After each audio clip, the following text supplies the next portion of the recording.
Shalom, and welcome back to B'nai Noach Academy, Thoughts on the Torah. Please remember to hit the like button, to subscribe, and most importantly, to share this insight and inspiration with friends and family.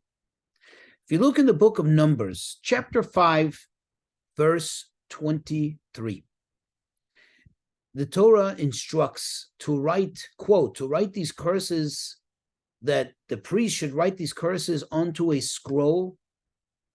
And then, once it dries up, umacha el mei hamarim, and he should now erase it. He should now scrape it off, these letters, these holy letters, into the bitter waters. And these waters will be given to the woman to drink, to ascertain her purity, to determine it miraculously, thus, hopefully, bringing peace in the home, bringing husband and wife together.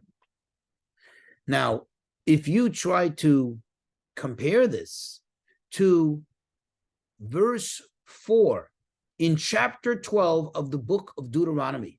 Again, Deuteronomy 12, verse 4. It says there, Lo ta'asun ken Hashem Elokechem. You shall not do so to Hashem your God. Where prior to this verse, it describes how all the idols and the houses of worship of idols, how they shall be, quote, destroyed. And here it says, you shall not do so. It's forbidden to do so to Hashem your God, meaning it's forbidden to destroy in any way, shape, or form God's holiness, especially God's name.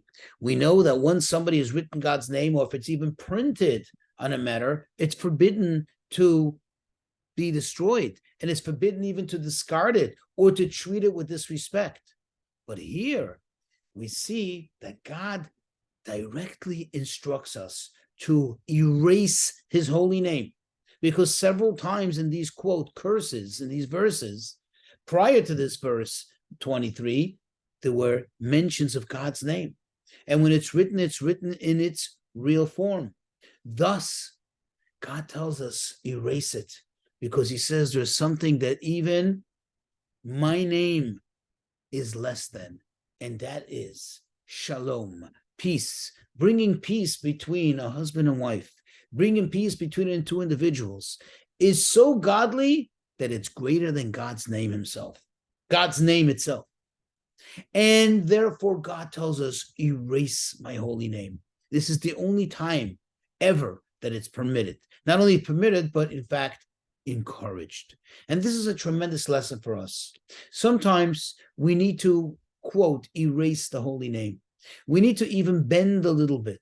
Of course, not to principles and not to go against God's words, just, in favor of, getting along.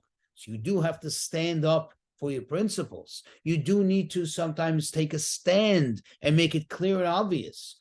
But when it comes to matters of bringing peace in the home, when it comes to matters of bringing peace between one individual and another, it is imperative that we always try to find that way to, quote, erase God's name so long that it doesn't encroach on the principles, on the fundamentals of belief in God.